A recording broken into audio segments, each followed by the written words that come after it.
Welcome to the S.O.A.P video series from Oak Tree Community Church in South Bend, Indiana. We're working our way through the book of Ecclesiastes, and we are right in the middle. We're in 2 of 3. Yes, we are. Nice. Yeah, so we found out last week that the new book was written by a king by the name of Solomon. He was the third king of Israel, who was the smartest and richest king ever. Solomon is trying to figure out basically what's the meaning of life. Good What's the question. purpose? What's the purpose here? We saw that he stated his conclusion, and then he walks us through the actions that he how he got there. So we're going to see him change his thesis as he goes along, Yeah. kind of improve upon it. Yeah. And it's really, like we talked last week, it's really us being able to view somebody working through a problem. Here's a solution. That doesn't quite fit, and then coming up with something new. Yeah. So kind of cool. And I really like it because this is a question or a series of questions that people have always asked and will always ask. People ask today. It's almost like he's inviting us into the process with him. Right. He's like, here's what I tried. What do you think about it? Here's my conclusion. And he asks it he says it in almost in such a way where he's wanting you to come to your conclusion and then share his conclusion. And then, You don't want to I give got to the same thing, yeah. right? Right. Yeah. Right. So we ended last week, and where Solomon is standing so far is people should enjoy their food, they should enjoy their drink, and they should enjoy their work, because that's their only reward In this life. Yeah, in this life. That's probably true, right? Right. All right, so we get into chapter 4, and we're going to be doing 4 through 7 this week. Mm-hmm. Solomon investigates oppression that occurs on the earth, and he says, "I saw the oppressed; they were in tears, and absolutely nobody was helping them. Those that are dead and are gone are more fortunate than those who are alive." So now he's just making observations. Yeah. And those who have not been born, they're even much better off because they haven't seen the evil things done on this earth. And there are still places in this world today, 3,000 years later, where we, and of course, from our first world, cushy, place, we look at them and say, how do people even exist in situations like that? We look at some of the cruel terrorism that goes across the world, whether it's against Christians or not. Just the things that we do to each other as people is just mind-boggling, right? Yeah, and he's seeing the same thing. Yeah. So then he talked about the skillful work that he had done, and he says it's profitless. It's like chasing the wind. And then he says the fool who does not work, and he'd previously said, because he tried being a fool for a while, that was even a little bit worse than wisdom. Right. But the fool who does not work, he has nothing to eat but his own flesh. Yeah. And it's better is someone that does work but also rests. And one that does too much toil is chasing the wind. Right? So there's that balance there. How many times have we heard someone say, you get down to the end of your life and, people are not going to say, oh, I wish I was at the office more. I wish I was at the factory more. I wish I was with my family more. I wish I took more vacation time or whatever. Yeah, exactly. And then he considered a man that had no wife or no offsprings. And he says there's no end to his toil because he's never satisfied with his riches, right? He has nothing in his life except money. So now he's going to work really hard at it. And that's how he's going to end up spending his life. And it's also futile. Yeah. So then he says 2 people are better than one because they can reap the benefits of each other's labor. Mm-hmm. And if one falls, the other one can help him up. But pity the one that doesn't have a companion. Yeah. If you fall, if you think about it, right, you're working a minimum wage job, you have a problem, there's nobody around to help you, you can't get back up. Right. Obviously you can stand back up, but you can't get out of that hole that you just dug for yourself. Yeah, very, very difficult, right? Yeah. Yeah. And then from a literal standpoint, if 2 lie down, they can keep each other warm. Sure. Just practical. And 2 can withstand an assailant, and moreover, a 3-stranded cord is not quickly broken. Right. Yeah. Really famous passage there, the 2 and the 3, and talk about companionship and brotherhood, and people use these all the time. But this is, I mentioned last week, there are some throughout this what seems to be a really gloomy funeral type book. There's some gems that are. That sometimes you have to dig through the coal to find a diamond, but this a poor but wise youth is better than an old foolish king. Yeah. And if we think Solomon wrote this late in his life, he was definitely a king. He had to be a little bit. And one of the first things he says is, the king no longer knows how to receive advice. Yeah. right? You have so many people hitting you from so many different directions. Yeah. Future generations will not know him or his deeds. Now, that's not in Solomon's case, but for the most part, a king in the Middle East is one of the few we know about. Well, but even Solomon, if it were not for the Bible, we would have not as much information about him. Right. But even what we have, you're talking a dozen chapters, maybe, really, and so 11 chapters in the Book of Kings. And of all of the things that he did, there's really only one chapter devoted in First Kings chapter 4, devoted to non-temple and non-palace. So, and out of that one chapter, First Kings 4, there's a paragraph. Oh yeah, and he also wrote thousands of proverbs and books on botany and all this other stuff. Like his entire Life is work, 4 sentences. yeah, is an also as, Right. is an also done. Right. And this was like Solomon, one of the greatest guys ever. Right. And it's been, Yeah, condensed down that far. yeah. So what does that mean for you and me? Yeah. Right. Right. And he says, so it's profitless. Yeah. Like chasing the wind. Yeah. If you're trying to build your legacy, it's like, Yeah. not many statues going to be built to most of us. Yeah. So we get into chapter 5, and he's talking about making vows. Which I found very interesting. And he starts off with, don't be rash with your mouth or hasty in your heart to bring up a matter before God. Mm-hmm. Now, we read in the New Testament, tell God everything, blah, blah, blah. Someone's like, wait, just put the brakes on here for a minute. And this is a great reminder of the relationship that we have with God Yeah. through Jesus that he had no knowledge of, right? Right. He had the Mosaic covenant. He had the Mosaic law. He had like that. Yeah. So here's where we were. He's where he was let your words be few when you make a vow to God, or when you make a vow to God, fulfill it quickly. Yeah. It is better not to make the vow than to not fulfill it. Yeah. Right. So, and why make God angry? Instead, fear God. I like using this at weddings, right? Because they're making vows to each other. But just recently, before this recording, I had someone ask me online about, so what about, when we make our vows to God? And I said, I don't think we should be making vows to God. I will never. Yeah. And God's just laughing. Yeah. It's like, I just don't think that's a good idea. God, I promise. Come on. Yeah. Yeah. Yeah. What's It's like a the little point? kid telling a parent, right? Right. Right. He wants to believe it. They want to believe it, and they also know you're not going to be able to Not keep going it. to happen. Not going to Yeah. happen. I think part of maturity and wisdom is saying, yeah, we just don't make vows to God anymore. Yeah. So when you see extortion, don't be astonished. Solomon saw a ton of that. Mhm. Then he reminds people the produce of the land is often seized by officials, Mhm. and there's layers of official. And then he also says, where do you think the king gets his food from? Yeah. There's just a land that's producing. Everybody's got to eat of it. And guess what? The officials are going to take what they So want. he knew about levels of government and taxes and Yeah. nothing new under the sun. Right. Right. Right. The one who loves money will never be satisfied with money. Yeah. It is futile. And when one's wealth increases, those that consume it increase too. Yeah. And I was thinking, in today's may or may not be true, but definitely in his time, to make more money, is great, but you have to bring along extra slaves, extra people. Now you have that cost with it too. Yeah. And I Well, think that's where he's going here. I think of, let's just use the lottery, right? Somebody wins the lottery today, all of a sudden they have family and friends they didn't know about, right? Right. There's Oh, that's always true, going to too. be someone there to consume. Yeah, to help. When you get, and then Yeah. when you have no money, they're gone. You never hear from them, right? Yeah. So even from that standpoint, people are always looking for a handout. So as you gain money, people want to Yeah. consume your money. Yeah, and to tag along with that, the owner doesn't really gain anything, and wealthy people don't sleep well. Yeah. Right? Worrying about your money, worrying about your business. Is somebody going to steal things from you? What are you doing? And I think that's one of those things that's true from an under the sun view.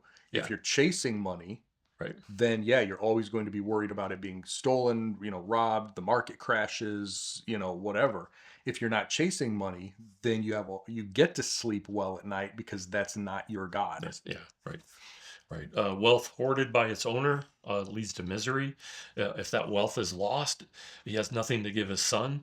He came into the world with nothing. He's going to leave with nothing. And then, which is very Solomon here. Hmm. What's the point to toiling in the middle? Yeah, right. You come Yeah, in with nothing, you leave with nothing. This middle just yeah. doesn't make a Don't lot of like the sense. middle part. Yeah. Yeah, Solomon ends this chapter repeating what he's previously said. He says, I have seen personally what is the only beneficial and appropriate course of action for people to eat and drink and find enjoyment in all the hard work on earth during the few days of their lives that God has given them. For this is their reward. Yeah, so I was thinking that, over time we've used phrases, just the general population, carpe diem, seize the Seize the day, day. right? Right. YOLO, you only live once, stop and smell the roses. Those all have a piece of truth in them, Yeah. right? They're not the whole thing, but it's sort of like what he's saying. He's like, guys, enjoy the ride, because number one, this is the only one you get, and it's not worth working away your whole life and then dying, right? Right. At least somewhat enjoy the process. Right. And I think that's what some of these snippets or phrases try to help us remember is, you do only live once, and that's true. Should you go jump off a cliff? Maybe, maybe not, if that's your thing, but do something to enjoy life. Have a hobby, Right. something that's more than just work, Right. right? We get into chapter 6, and Solomon is speaking from experience. If God gives a man wealth and property, everything that his heart desires, but the man can't enjoy the fruits of his labor, somebody else is going to enjoy it. And he said this last week also. And it's a grave misfortune. Mm-hmm. Even if he fathers 100 children, he can't enjoy the prosperity. Mm-hmm. Thinking back to when we were studying Solomon, I remember David had a bunch of concubines, and then Solomon had an excessive number. Yeah. I don't know how many that was, but he may have sired Could have 100 had hundreds of children. children, right? Yeah. Yeah. Yeah. But he goes on, even if he were to live forever, right? Even if we did not have an end to this life, if we're chasing the wrong things, Right. you never enjoy it. You never, that's not what it's about. Yeah. So Solomon says a stillborn child is better off than I am. Yeah. It's kind of hard to If, why he's talking. well, yeah, if those things, if that's If everything is true. yeah, if Right. all of this is true, then it's better to not come into this world at all. Right. Right. Right. All man's labor is for nothing more than to fill his stomach, yet his appetite is never satisfied. So, what advantage does a wise man have over a fool? His continual longing is futile, just like chasing the wind. So that's sort of interesting, right? Because and again, I mean, 3,000 years later, we're still saying and seeing some of these things. Sometimes you hear, I think Mark Twain said something to the effect of, it's actually better to be stupid because you don't know how stupid you are then, right? Or something like that. It's better to be a fool because a fool at least doesn't recognize that he's a fool, right? Right. So, I mean, Solomon was already saying this stuff 3,000 years ago. Yeah. Chapter 7, and again, we don't need to necessarily agree with Solomon's assessment here. He's either working through a progression that he came through with life, or he's also presenting the opposing view intentionally on there. He says a good reputation is better than precious perfume. Likewise, the days of one's death is better than the day of one's birth. Mm-hmm. It's better to go to a funeral than a feast. Why? Because death is the destiny of every person. The heart of the wise is in the house of mourning, but the heart of fools is in the house of merrymaking. I do actually like this for funerals, when I preach funerals, because when we are all gathered there thinking about death, Right. there is something that Where's brings God? it home. Is there something more? Is there? Yeah, there is something about that makes us face our own mortality and makes us think, what is next? Is there something next for me? Yeah, he's going on. Surely oppression can turn a wise person into a fool. Mm-hmm. Likewise, a bribe corrupts the heart. The end of a matter is better than the beginning. Likewise, patience is better than pride. Yeah. So I know I'm rolling these off like you always say. Take these slow. Yeah. Read them. There's some wisdom in here. Yeah. Yeah. Wisdom, like an inheritance, is a good thing. Wisdom preserves the life of its owner. And he goes into this a couple times, which is kind of cool. Mm-hmm. Consider the work of God. No one can discover what the future holds. It is best to take hold of one warning without letting go of the other warning. For the one who fears God will follow both warnings. Yeah. Uh, Wisdom gives a wise person more protection than 10 rulers in a city.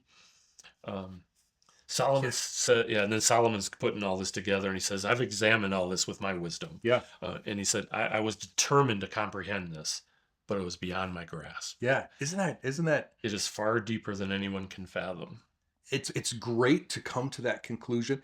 It's not so great to come to that conclusion because again, with an under the sun view, it can make you feel helpless and useless and just like what's the point Well, especially if you stop there. if you stop there. and Yeah. and again, just recently I had a conversation with someone about suicide, and I said suicide, the thought that that is the solution is the result of a loss of hope or a lack of hope, right? When there is nothing else, when there is no hope, when there is no chance of anything, that looks like a pretty good solution, right?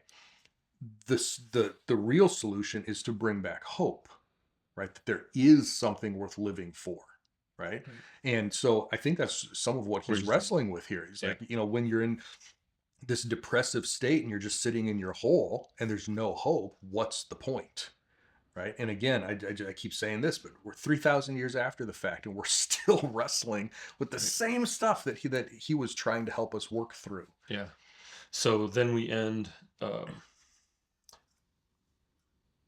we end this chapter, but we also end this week with a Solomon's final thought here, and it says the teacher says. Then I'm going to dump this on you, by the way.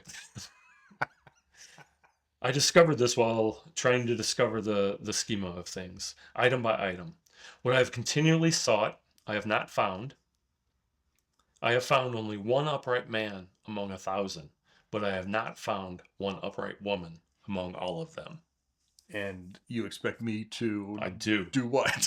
Clean it up. Clean it up. Right. So is he saying he's saying that 1 out of 1,000 men are upright, and he has never found a woman who is upright? Yeah. Seems unlikely, right? Seems unlikely. But I mean, that's what it says. All right, that's what it says. So this is one of those passages where we really, really grow to appreciate scholars, people who work in the original languages, people who investigate cultures and customs and all this stuff, right? So I want to read a quote. I knew you were going to do this. I want to read a quote from one of our favorite commentators, Tom Constable. Right. You can find Constable's notes, 12,000 pages worth of commentary on the whole Bible for free at netbible.org. We highly recommend it. We love it. I'll read you one of his quotes, but let me set it up for you first. In Hebrew, and Greek works the same way, but this is Hebrew. In Hebrew, there are individual words for male and female, man and woman, okay, gender words, but there's also a generic word for just person. It doesn't matter the gender, it's just person as opposed to animal or something, right? In Hebrew, what happens, and this is written in poetry, we haven't really spent any time on this, but in Hebrew poetry, it's built off of the idea of what's called parallelism, okay? And a lot of times that works like line, counter line. So the counter line could be opposite, could be the same thing in just different words. It could be whatever, but it's usually two parts, line and counter line. Line and counter line could be verse and counter verse, whatever. But it's this parallelism type thing. So what he's doing here is the generic word is not gender specific. It's just person. So there is no man person and woman person. You have to use the gender specific words there. So if he were saying, I have found only upright males and no upright females, he would use the gender specific words in both cases. What he did instead is he used the generic word first, just when it comes to people in general. But then because of the structure, he has to play off of that somehow. Well, the only way to do woman would be to use the gender specific word because there's right. So it's not like he's saying men good, women bad, and only 1 out of 1,000. So here's the quote. After I've set that all up, the man in view in verse 28 is the person who is pleasing to God. Verse 26, the Hebrew word for man here, Adam, which is where Adam got his name. It's Adam, literally just means man, person, is generic and refers to people rather than males in contrast to females. Solomon meant in 28 that A person who is pleasing to God is extremely rare. And of course, we see that all over the Bible. The reference to woman is a way of expressing in parallelism with man or with person that no one really pleases God completely. A paraphrase of the verse is, I have found very few people who please God, really no one at all. The idea definitely is not that 1 out of 1,000 males pleases God and no females at all do. We agree with Tom Constable on this, right? This is a good example of Hebrew parallelism that, if unobserved, can lead to a bizarre interpretation, Yeah, right. which, of course, is Well, that's why we're doing this, Yeah. this whole thing.